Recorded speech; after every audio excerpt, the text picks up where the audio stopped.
নমস্কার সবাইকে, আশা করি সবাই ভালো আছেন। চলে আসলাম নতুন আর একটি ভিডিও নিয়ে। লাচু মাছ, মাছটা দেখতেই খুব সুন্দর লাগছে। ভালো করে ধুয়ে আমি কেটে নিলাম।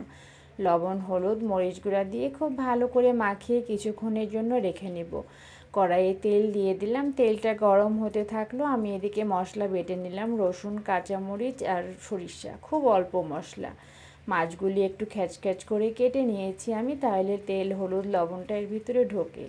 খুব ভালো করে মাছগুলি লাল লাল করে ভেজে তুলে নেব। সবগুলি মাছ আমার ভাজা হয়ে গেছে, খুব লাল করে আমি ভেজেছি।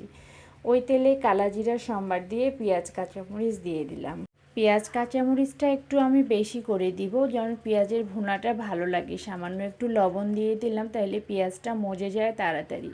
পেঁয়াজটা যখন লাল লাল ভাজা হয়ে গেছে, আমি পরিমাণ মতো হলুদ গুঁড়া, মরিচ গুঁড়া দিয়ে দিলাম, আর মশলাটা বেটে রেখেছিলাম মশলাটা দিয়ে দিলাম।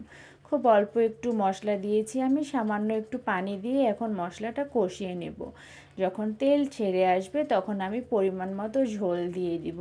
এই মাছটাকে হয়তো এক এক অঞ্চলে এক একটা নামে ডাকে। আপনারা যেখান থেকে ভিডিওটা দেখছেন সেখানে এই মাছকে কী নামে ডাকে কমেন্ট করে জানাবেন। আমার একটু তাড়াতাড়ি ছিল, আমি ঝোল ফুটে ওঠা পর্যন্ত অপেক্ষা করলাম না, মাছগুলি দিয়ে দিলাম। জলটা গরম হলে কিছুটা ধনিয়া পাতা দিয়ে দিলাম আর ঢাকনা দিয়ে ঢেকে দিলাম।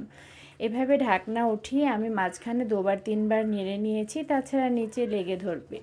আর মাছটা আমার অল্প কিছুক্ষণের মধ্যেই তৈরি হয়ে গেছে। খুব সুন্দর একটা গন্ধ বের হচ্ছে, তেল ছেড়ে দিয়েছে। আমি মাছটা নামিয়ে নিলাম। গরম ভাত দিয়ে খেতে খুব ভালো লাগে। আমার ভিডিওটি যদি ভালো লাগে লাইক, কমেন্ট, শেয়ার করে পাশে থাকবেন।